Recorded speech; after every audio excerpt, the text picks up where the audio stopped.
Hello everyone, welcome back to our channel any time nursing. तो आज जो topic हम डिस्कस करने वाले वो है फैमिली प्लानिंग से रिलेटेड कुछ एमसीक्यूज। जैसे कि हमको पता है कि सीएचओ के एग्जाम्स के अंदर कम्युनिटी जो सब्जेक्ट है उसमें फैमिली प्लानिंग एक इम्पॉर्टेंट टॉपिक है और उसमें से मैक्सिमम क्वेश्चंस किसी भी सीएचओ एग्जाम में या किसी भी नर्सिंग के कॉम्पिटिटिव एग्जाम्स के अंदर मैक्सिमम टाइम पूछे जाते हैं। आज उसी को हम थोड़ा डिटेल में यहाँ पर डिस्कस करेंगे। और अगर आप मेरे चैनल पर पहली बार आए तो प्लीज़ मेरे चैनल को सब्सक्राइब करें। आप मुझे इंस्टाग्राम पे भी फॉलो कर सकते हैं, वहाँ पे मैं रेगुलरली बहुत सारी वैकेंसीज से रिलेटेड अपडेट करती रहती हूँ। तो चलिए अब हम वीडियो को स्टार्ट करते हैं।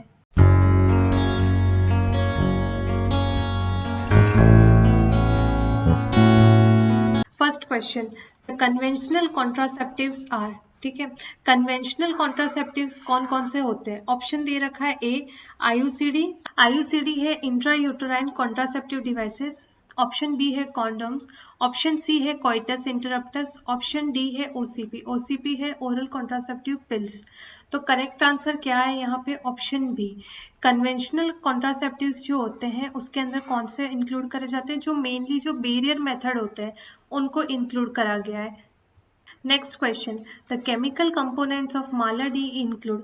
माला डी के अंदर कौन कौन से केमिकल कंपोनेंट्स होते हैं? ऑप्शन दे रखा है A D norgestrel ethyl estradiol, option B D norgestrel progesterone, option C levonorgestrel, option D norethisterone and levonorgestrel. तो करेक्ट आंसर क्या है इसका? ऑप्शन ए कि माला एन और माला डी जो होते हैं उसके अंदर डी नॉर्जिस्ट्रोल और इथाइल एस्ट्रोडाइल जो होते हैं वो केमिकल कंपोनेंट्स होते हैं।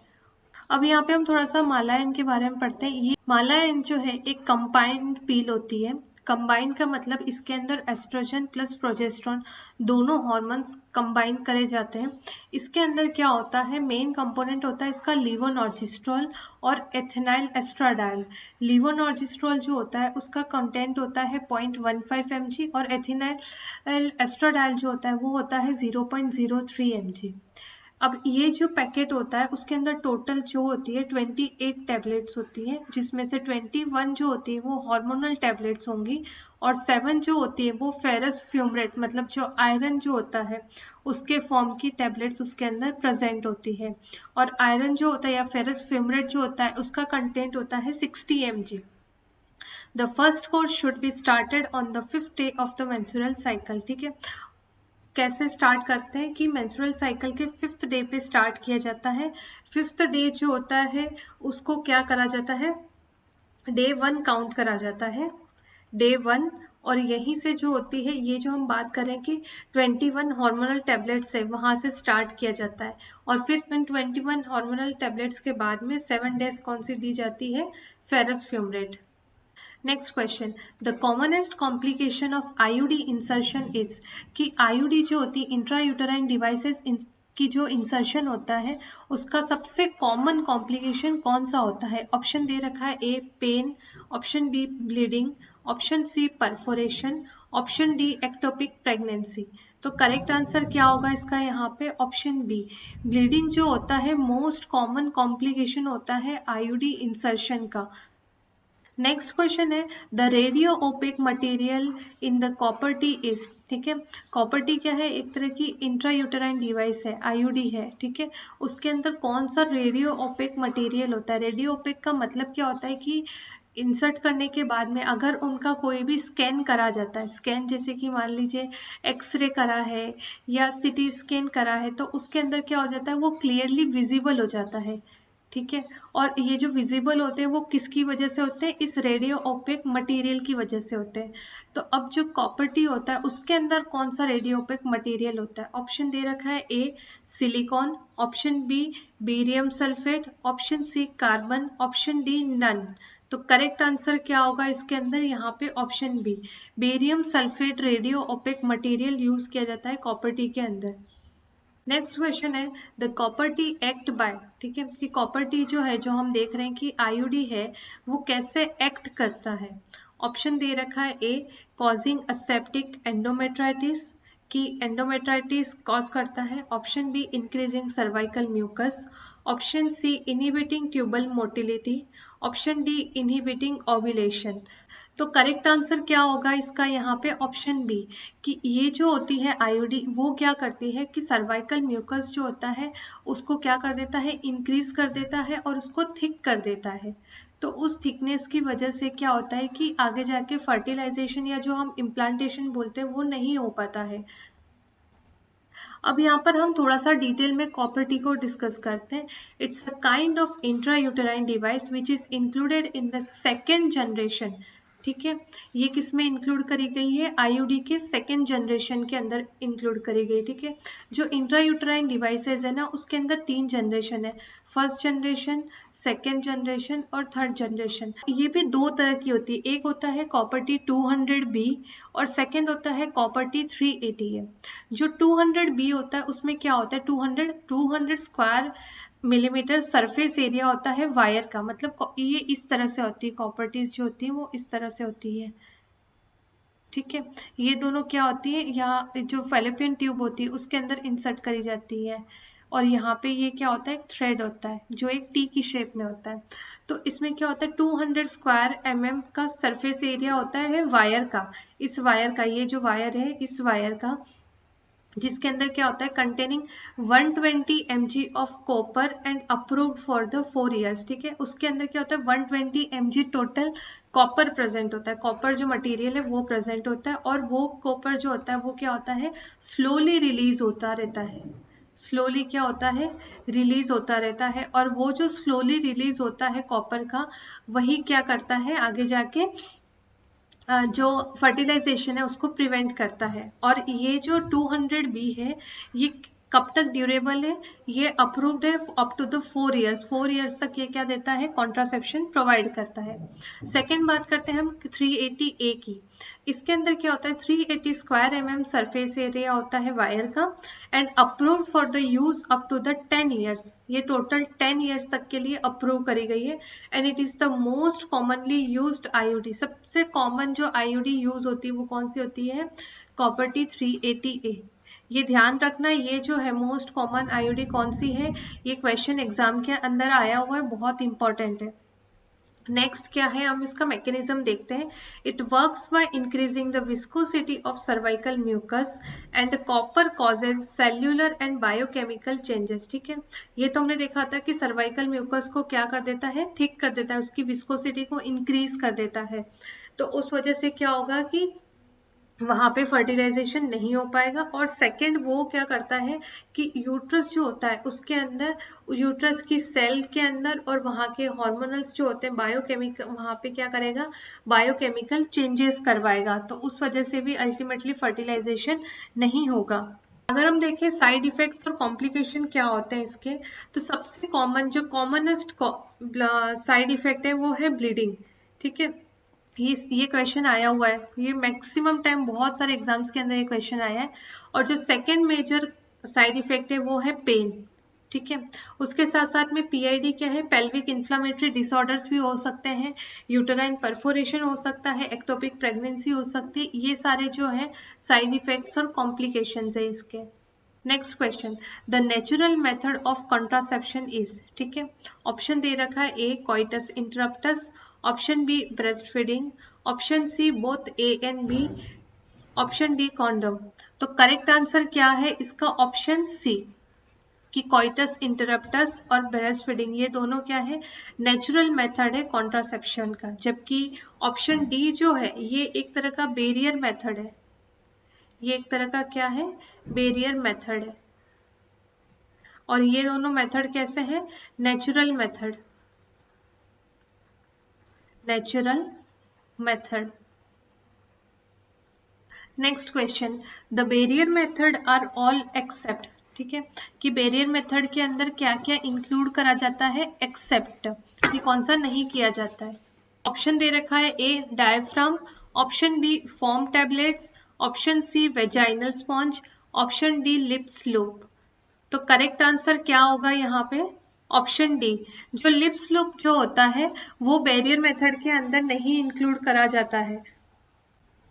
तो देखिए, अगर हम बैरियर मेथड की बात करें तो बैरियर मेथड के अंदर भी 2 तरह के होते हैं, एक होते हैं फिजिकल मेथड और एक आते हैं इसके अंदर chemical method. Chemical barrier method. जो फिजिकल होते हैं उसके अंदर जो इंक्लूड करे गए हैं वो कौन कौन से होते हैं? एक तो होता है डायफ्राम, ठीक है, तो डायफ्राम जो है उसको डच कैप भी बोला जाता है, डायफ्राम को बोला जाता है डच कैप, ठीक है। और इसके अंदर इंक्लूड करा गया है कॉन्डम्स को। और अगर हम देखें कि केमिकल जो होते हैं, केमिकल्स के अंदर कौन कौन से इंक्लूड करे गए हैं, उसके अंदर करे गए हैं फोम, क्रीम, वेजाइनल स्पॉन्ज, जितनी भी सपोजिटरीज जो होती हैं, सपोजिटरीज, इन सबको किस में इंक्लूड करा गया है? केमिकल बैरियर मेथड के अंदर। तो ध्यान रखना बैरियर मेथड के अंदर भी फिजिकल मेथड और केमिकल मेथड ये दोनों होते हैं।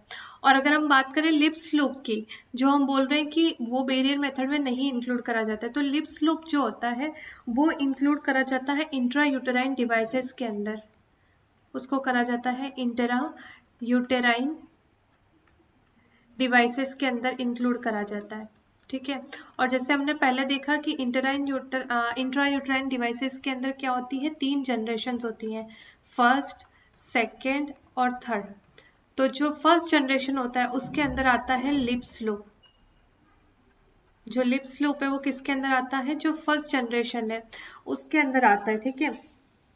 ये क्या होते हैं? ये नॉन मेडिकेटेड होते हैं, ठीक है।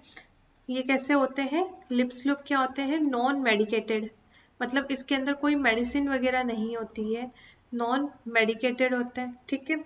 और इसकी जो शेप होती है वो डबल एस शेप के अंदर होता है, ये इस तरह से होता है,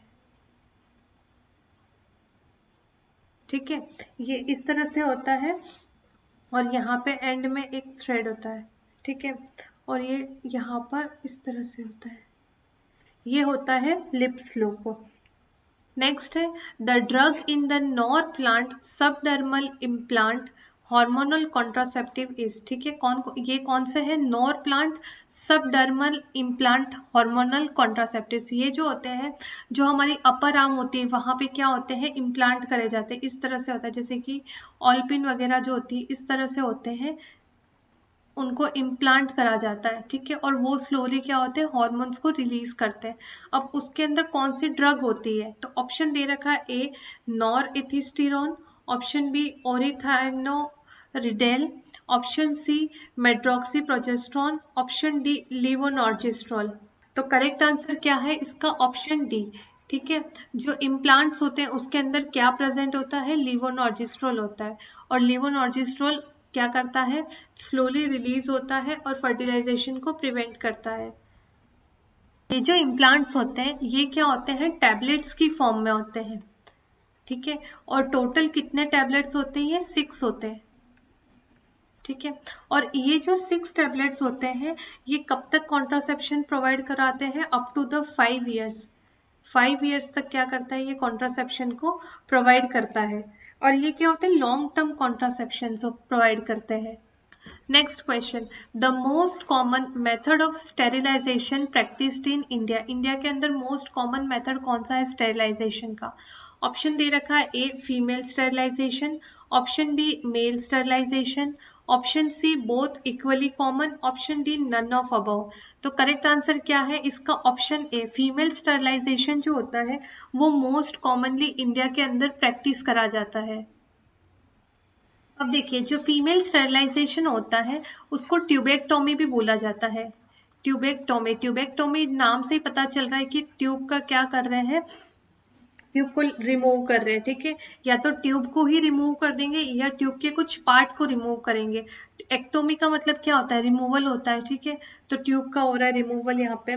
अब इसके अंदर कौन सी ट्यूब होती है? फेलोपियन ट्यूब होती है, ठीक है, उसी को करा जाता है रिमूव। अगर हम बात करें कि पेशेंट का कैसे सिलेक्शन किया जाता है कि कौन से पेशेंट को ट्यूबेक्टोमी करा जाएगा, ठीक है, तो उसमें क्या होता है कि पेशेंट जो है उसको क्या होना चाहिए? हीमोग्लोबिन जो है वो कितना होना चाहिए? मोर देन 8 ग्राम पर DL। इतना क्या होना चाहिए इसका? हीमोग्लोबिन होना चाहिए, कोई मेडिकल या डिसऑर्डर नहीं होना चाहिए, जैसे कि हार्ट डिजीज हो गया, डायबिटीज है, हाइपरटेंशन, वो उसको नहीं होना चाहिए, ठीक है। नो हाइपरटेंशन, हाइपरटेंशन नहीं होना चाहिए, डायबिटीज मेलाइटस या कोई भी और मेडिकल डिसऑर्डर वो पेशेंट को नहीं होना चाहिए, तभी जाके ट्यूबेक्टोमी करा जाता है, ठीक है। अब ट्यूबेक्टोमी के लिए भी क्या होता है कि मेनली जो होता है 2 प्रोसीजर का यूज किया जाता है, ठीक है। ट्यूबेक्टोमी के लिए कौन से 2 प्रोसीजर्स का यूज किया जाता है? फर्स्ट तो होता है लेपेरोस्कोपी, फर्स्ट होता है लेपेरोस्कोपी, और सेकंड जो होता है वो होता है मिनी लैप ऑपरेशन, सेकंड होता है मिनी लैप ऑपरेशन। अब देखिए, अगर हम लेप्रोस्कोपी की बात करें तो लेप्रोस्कोपी के अंदर क्या होता है, अब्डोमिनल अप्रोच को यूज किया जाता है। अब्डोमिनल का मतलब कि जो हमारा अब्डोमेन वाला पार्ट होता है उसके थ्रू ट्यूब तक पहुंचा जाता है, और उसके बाद में क्या होता है कि गैसेस का यूज किया जाता है, जैसे कार्बन डाइऑक्साइड, नाइट्रस ऑक्साइड, इन सबको, ठीक है। देखिए इधर देखिए, लेप्रोस्कोपी की अगर हम बात कर रहे हैं, लेपेरोस्कोपी, तो इसके अंदर बहुत बार क्वेश्चन आया हुआ है कि कौन सी गैस का यूज किया जाता है अब्डोमेन को इन्फ्लेट करने के लिए, अब्डोमेन के इन्फ्लेट करने के लिए। तो मेनली जो होती है वो एक गैस यूज करी जाती है, नाइट्रस ऑक्साइड, नाइट्रस ऑक्साइड, ठीक है। NO के नाम से हम डिनोट करते हैं। ये बहुत इंपॉर्टेंट क्वेश्चन है, बहुत बार एग्जाम के अंदर पूछा हुआ है, ठीक है।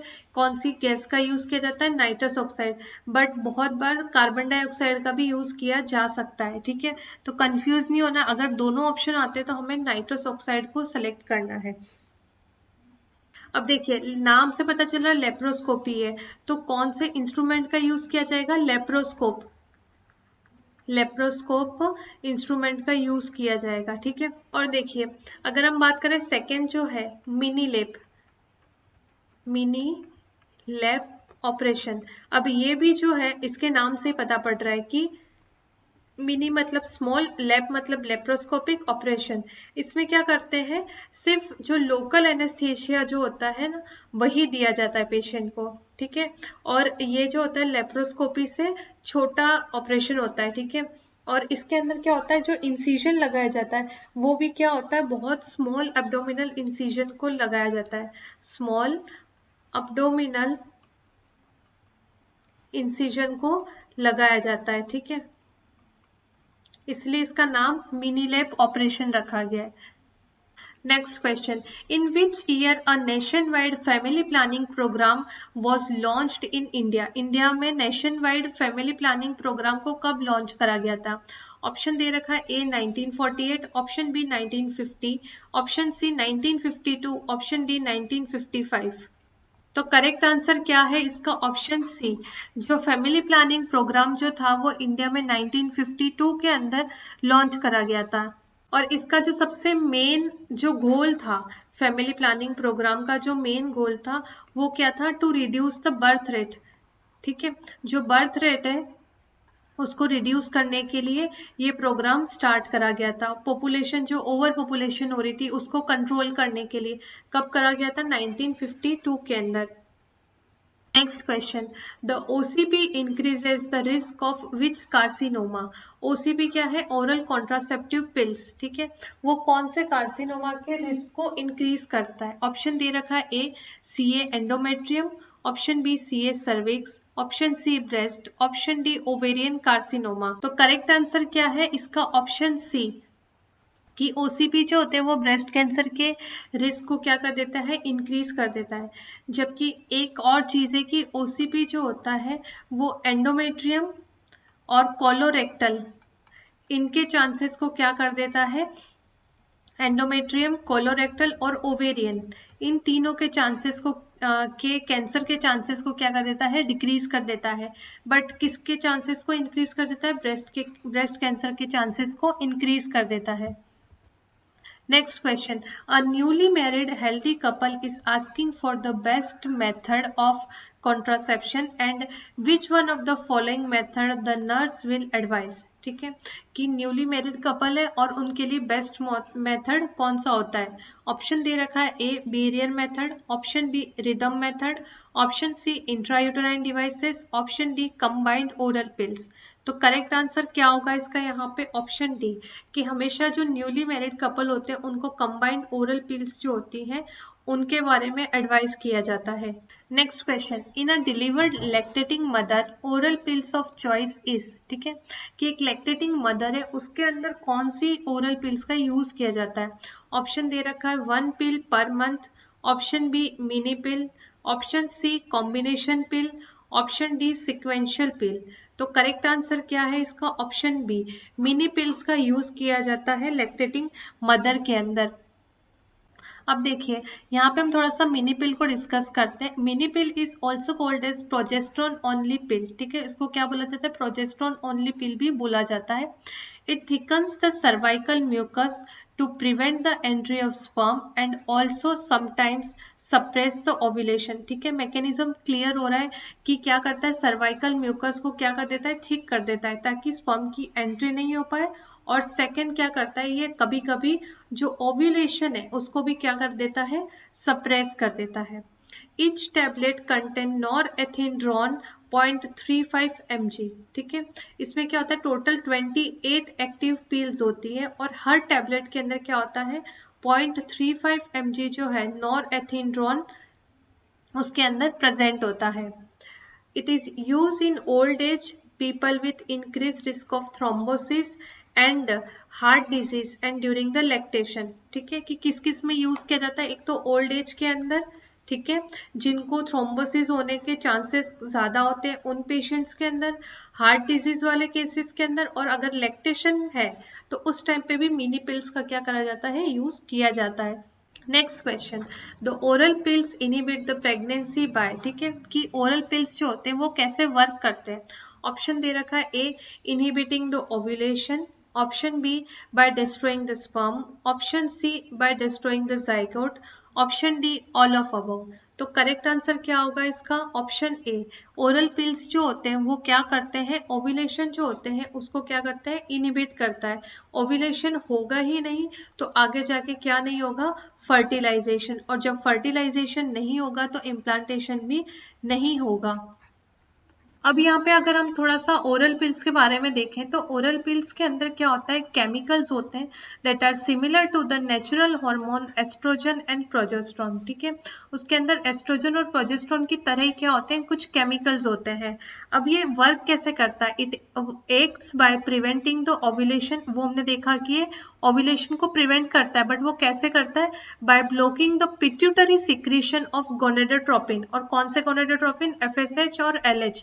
जो FSH और LH है फॉलिकल स्टिमुलेटिंग हार्मोन और ल्यूटेनाइजिंग हार्मोन, इन दोनों के जो रिलीज होता है उसको क्या कर देता है, ब्लॉक कर देता है, ठीक है, कौन ब्लॉक कर देता है, जो ओरल पिल्स होती है वो। और जब यही FSH और LH नहीं होंगे तो ओव्यूलेशन नहीं होगा, क्योंकि ओव्यूलेशन के लिए इन दो हॉर्मोन्स की सबसे ज्यादा नीड होती है। नेक्स्ट है, if forgot to take 1 pill take 2 pills on the next day, ठीक है, अगर एक पिल लेना भूल गए तो नेक्स्ट डे क्या लेना है, 2 पिल्स लेनी है, ठीक है। And if forgot more than 2 pills, ठीक है, बट अगर 2 से ज्यादा पिल्स भूल गए हो then use another method till the start of new packet, ठीक है, तो आपको क्या करना है, उस पैकेट को छोड़ ही देना है और कोई और मेथड यूज करना है नेक्स्ट जब पैकेट आप स्टार्ट करते हो तब, ठीक है। और वो कब हम स्टार्ट करते हैं, 5th डे जो होता है मेंस्ट्रुएशन का, तब से क्या करा जाता है, स्टार्ट करा जाता है। Next question, the spermicide used in the contraceptive today is, ठीक है, कॉन्ट्रासेप्टिव कौन सा, टुडे जो होता है उसके अंदर कौन सा स्पर्मिसाइड यूज किया जाता है। ऑप्शन दे रखा है ए नॉरहेथिस्टेरोन, ऑप्शन बी 9-नैनऑक्सिनॉल, option C prostaglandin F2, option D ethinyl एस्ट्राडायल।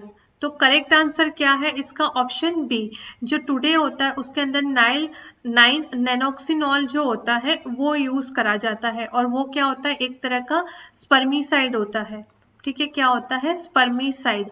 और ये स्पर्मिसाइड जो होता है वो क्या करता है, स्पर्म्स को किल कर देता है, ठीक है, और उस वजह से आगे जाके फर्टिलाइजेशन नहीं होता है।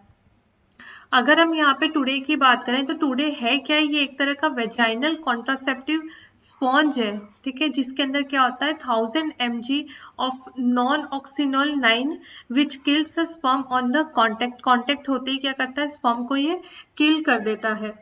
It is inserted into the vagina and while in place provide the protection against the pregnancy for 24 hours, ठीक है, 24 hours तक क्या करता है, ये प्रोटेक्शन को प्रोवाइड करता है। Next question, which of the following is used as an emergency contraceptive, ठीक है, इमरजेंसी कॉन्ट्रासेप्टिव की तरह क्या यूज किया जाता है। ऑप्शन दे रखा है A combined oral contraceptive pill, option B progesterone only pill, option C Mala N, option D लिवोनॉर्जिस्ट्रोल।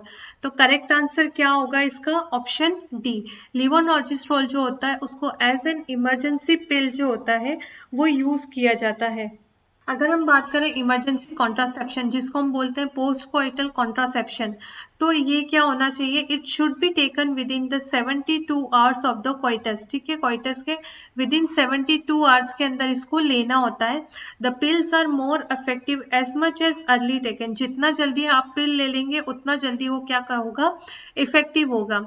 The packet content 2 pills of content 0.75 mg levonorgestrel taken 12 hours apart, ठीक है, इसके अंदर क्या होती है, दो पिल्स होती हैं जिसके अंदर 0.75 mg क्या होता है, लिवोनॉर्जिस्ट्रोल होता है और उनको 12 आवर्स के गैप में लिया जाता है, ठीक है, जैसे कि आज अगर मॉर्निंग में 10 AM में लिया है तो कल भी उसको मॉर्निंग में 10 AM पे ही लेना है, इसको शाम में इवनिंग में 10 PM पे ही लेना है। Next question, following the vasectomy for family planning, a patient should be advised to use some other method of contraception till, ठीक है, वैसेक्टोमी के बाद में पेशेंट को एडवाइस करा जाता है कुछ और कॉन्ट्रासेप्टिव को यूज करने का, और कब तक कहा जाता है, टिल, ठीक है, कितने टाइम बाद तक उसको यूज करने को बोला जाता है। ऑप्शन दे रखा है A removal of all suture, option B pain complete subsides, option C 2 weeks, option D 8 weeks. तो करेक्ट आंसर क्या होगा इसका, ऑप्शन डी, ठीक है, अप टू द 8 वीक्स क्या करा जाता है, कोई और कॉन्ट्रासेप्शन को यूज करने के लिए बोला जाता है। Next question, the best method for spacing the child birth is, child birth की स्पेसिंग के लिए बेस्ट मेथड कौन सा होता है। Option A IUCD intrauterine contraceptive devices, option B calendar method, option C vaginal diaphragm, option D tubectomy. तो correct answer क्या है इसका, ऑप्शन ए, कि बेस्ट जो मेथड होता है वो होता है इंट्रायूट्राइन कॉन्ट्रासेप्टिव डिवाइसेस। और क्या होता है कि बोला जाता है कि एटलीस्ट जो स्पेस होता है, स्पेसिंग होनी चाहिए दोनों बेबीज के बीच में, वो होनी चाहिए मिनिमम 3 to 5 ईयर्स, ठीक है, मिनिमम 3 ईयर्स के लिए तो बोला ही जाता है, but up to the 5 years इसको कंसिडर किया जा सकता है।